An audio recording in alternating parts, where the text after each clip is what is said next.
খুকু ও মেঘের রাজ্যে এক ছিল খুকু, ছোট্ট একটা মেয়ের নাম।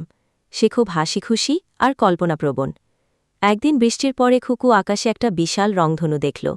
সে মাকে বলল, মা, আমি রংধনু ছুঁতে চাই। মা হেসে বললেন, যাও, ঘুমিয়ে পড়ো, স্বপ্নে হয়তো পেয়ে যাবে। খুকু বিছানায় গিয়ে চোখ বন্ধ করতেই তার চারপাশে এক অদ্ভুত আলো জ্বলজ্বল করতে লাগল। হঠাৎ করে সে উঠে পড়ল এক মেঘের রাজ্যে। চারপাশে তুলোর মতো নরম নরম মেঘ, আকাশে উড়ছে রঙিন পাখি, আর দূরে একটা সোনালি দরজা। খুকু দরজার ভেতরে ঢুকতেই সে দেখল 7টা ছোট্ট মেঘপরি দাঁড়িয়ে আছে। তারা বলল, তুমি কি রংধনু হতে চাও? খুকু মুচকি হেসে মাথা নাড়ল। তখন তারা একে একে 7টা রঙের আলোর ফোয়ারা এনে খুকুর গায়ে ছিটিয়ে দিল। লাল, কমলা, হলুদ, নীল, জাম, বেগুনি।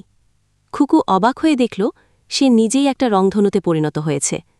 সে মেঘের আকাশে উঠছে, নিচের ছোট ছোট বাচ্চারা তাকিয়ে হাত নাড়ছে। তখনই এক মেঘ কুকুর এসে ডাকে, ও খুকু রংধনু, তোমার সময় ফুরিয়ে এসেছে, পৃথিবীতে ফিরে যাও।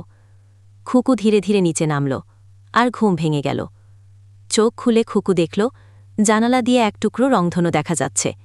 সে হেসে বলল, মা, আমি স্বপ্নে রংধনু হয়ে গিয়েছিলাম।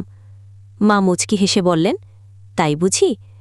এখন চলো, নাস্তা খেয়ে আসল রংধনু দেখি।